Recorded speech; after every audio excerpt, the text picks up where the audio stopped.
ಆದ್ಯ ನ್ಯೂಸ್ನ ಸಮಸ್ತ ಜನತೆಗೂ ಸ್ವಾಗತ. ಚನ್ನಗಿರಿ ಪಟ್ಟಣದಲ್ಲಿ ಇಂದು ಹಬ್ಬದ ವಾತಾವರಣ. ಏಕೆಂದರೆ ಚನ್ನಗಿರಿ ಪಟ್ಟಣದ ಗಣಪತಿ ವೃತ್ತದಲ್ಲಿ ಭಾವಸಾರ ಕ್ಷತ್ರಿಯ ಸಮಾಜದ ವತಿಯಿಂದ ನೂತನವಾಗಿ ಅಮೃತಶಿಲೆಯ ಕಲ್ಲಿನಲ್ಲಿ ನಿರ್ಮಿಸಲಾದ ವಿಠಲ ರುಕ್ಕುಮಾಯಿ ದೇವಾಲಯದ ಲೋಕಾರ್ಪಣೆ ಬುಧವಾರ ಮುಂಜಾನೆಯಿಂದಲೇ ದೇವರ ಪ್ರತಿಷ್ಠಾಪನೆ ಮತ್ತು ಕಳಶಾಹಾರ ವಿಧಿವಿಧಾನಗಳ ಮೂಲಕ ನಡೆಯಿತು. ನಂತರ ವೇದಿಕೆ ಕಾರ್ಯಕ್ರಮ ಪ್ರಾರಂಭವಾಗಿದ್ದು, ಕಾರ್ಯಕ್ರಮದ ಉದ್ಘಾಟನೆಯನ್ನು ಮಾಜಿ ಶಾಸಕರಾದಂತಹ ಮಹಿಮಾ ಪಾಟೀಲ್ ಉದ್ಘಾಟಿಸಿದರು. ಕಾರ್ಯಕ್ರಮದ ದಿವ್ಯ ಸಾನ್ನಿಧ್ಯವನ್ನು ಪಾಂಡೋಮಟ್ಟಿ ವಿರಕ್ತ ಮಠದ ಡಾಕ್ಟರ್ ಗುರುಬಸವ ಸ್ವಾಮೀಜಿ ಮತ್ತು ಚನ್ನಗಿರಿ ಹಿರೇಮಠದ ಕೇದಾರಲಿಂಗ ಶಿವಶಾಂತವೀರ ಸ್ವಾಮೀಜಿಗಳು ಸಾನ್ನಿಧ್ಯ ವಹಿಸಿ ಆಶೀರ್ವಚನ ನೀಡಿದರು.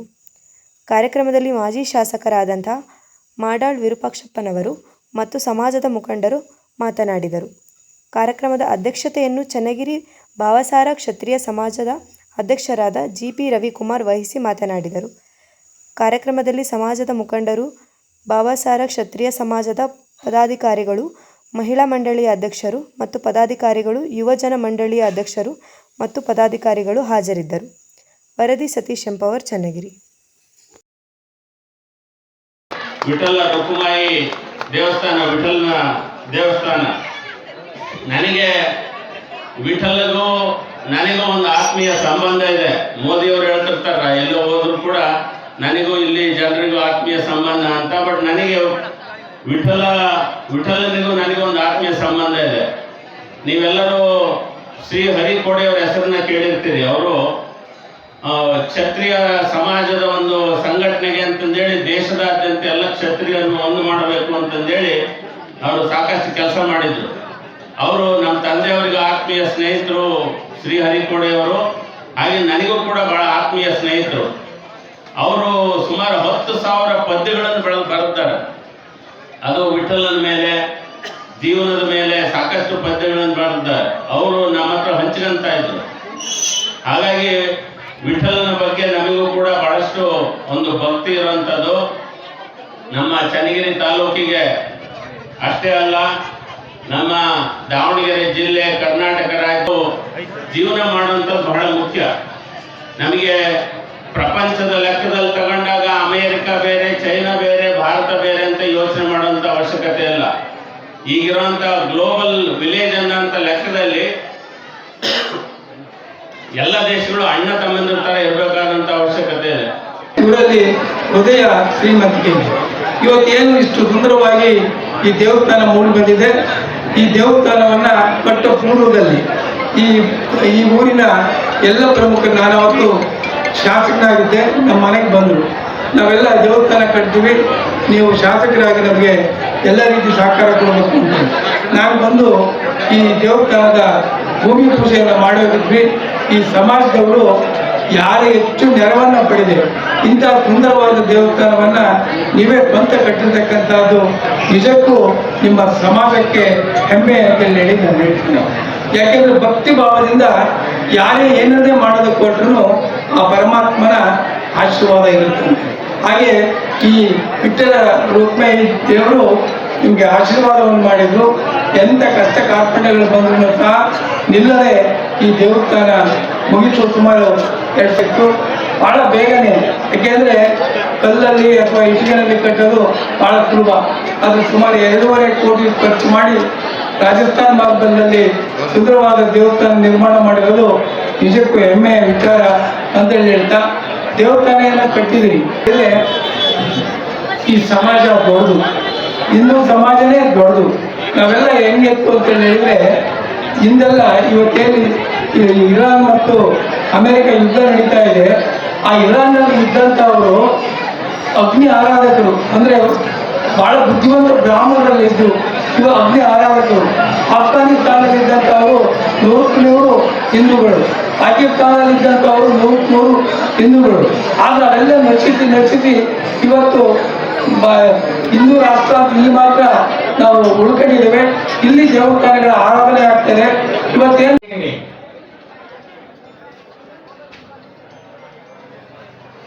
ಇಡೀ ದೇಶದೊಳಗೆ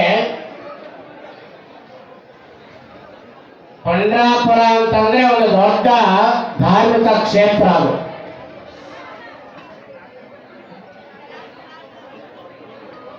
ಲಕ್ಷಾಂತರ ಜನ ಆ ದೇವಾಲಯಕ್ಕೆ ಪಾದಯಾತ್ರೆಯನ್ನು ಮಾಡ್ತಾರೆ. ಹೋಗುವಂತ ಸಂದರ್ಭದಲ್ಲಿ ಎಲ್ಲರೂ ಕೂಡ ಭಜನೆಗಳನ್ನು ಮಾಡ್ಕೊಂಡು ಹೋಗ್ತಾರೆ. ಭಜನೆಗೆ ಮತ್ತೊಂದು ಹೆಸರು ಭಾವಸಾರ ಕ್ಷತ್ರಿಯ ಸಮಾಜ.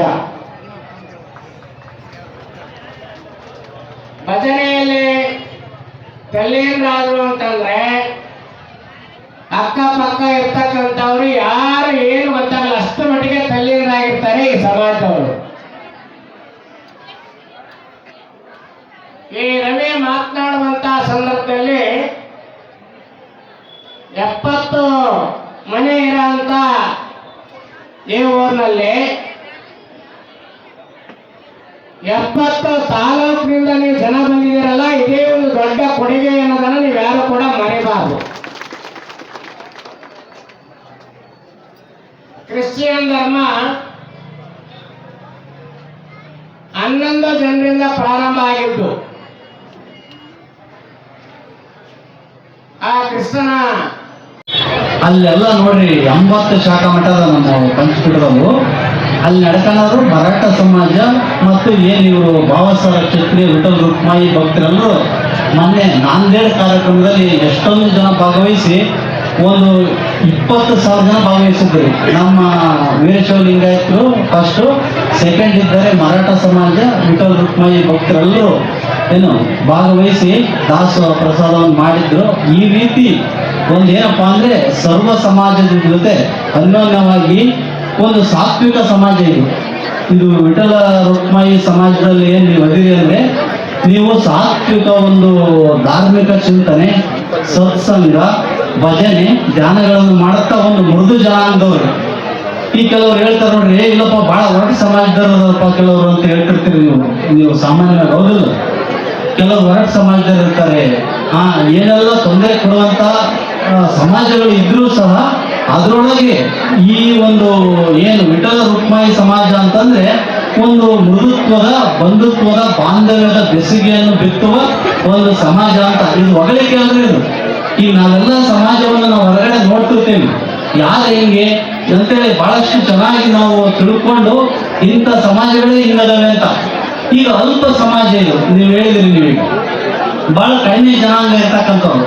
ಇಲ್ಲೇ ಚನ್ನಗಿರಿ ಮೊನ್ನೆ ಮೇದರ್ ಸಮಾಜದ ಒಂದು ನಾವು ವಿಪಕ್ಷಣರ ಒಂದು ದೇವಸ್ಥಾನ ಓಪನ್ ಮಾಡಿದ್ವಿ. ಅವರು ಅಲ್ಪ ಮನೆ ಇದ್ದು ಒಂದು ದೇವಸ್ಥಾನ ಓಪನ್ ಮಾಡಿದ್ವಿ. ಹಂಗೆ ಇದೇನಪ್ಪ ಅಂದ್ರೆ ಎಲ್ಲರ ಜೊತೆಗೆ ಒಂದು ಬಂಧುತ್ವವನ್ನು ಇಟ್ಕೊಂಡು ಕರುಣಾಮಯಿ ಅನಿಸ್ಕೋಬೇಕ್ರಿ. ಇವತ್ತೇನೆಲ್ಲ ಒಂದು ಸುಮ್ಮನೆ ಮನುಷ್ಯನ ಸಮಯವನ್ನ ಕೆಟ್ಟದಕ್ಕೆ ವ್ಯಯ ಮಾಡಿಕೊಂಡು ವ್ಯರ್ಥ ಮಾಡಿಕೊಂಡು ಏನೋ ಭೂಮಿ ಬಂದ್ಬಿಡಿದೆ. ನಾವೆಲ್ಲ ಭೂಮಿ ಬಂದೇವೆ ಅಂದಾಗ ನಮ್ಮ ಫಸ್ಟ್ ನಮ್ಮ ತಾಯಿ ತಂದೆ ಋಣ, ಊರಿನ ಋಣ ಒಂದು ಬೆಳೆದು ಬಂದಿದೆ ಅನ್ನೋದು ಸಂಕ್ಷಿಪ್ತವಾಗಿ ಯಾರಿಗೆ ತಿಳಿದಿಲ್ಲೋ ಗೊತ್ತಿಲ್ಲ. ಇಲ್ಲಿ ಕೆಲವು ಜನ ತಿಳಿದಿದೆ, ಹುಡುಗರಾದರೂ ಬಹಳ ತಿಳ್ಕೊಂಡಿದ್ದಾರೆ.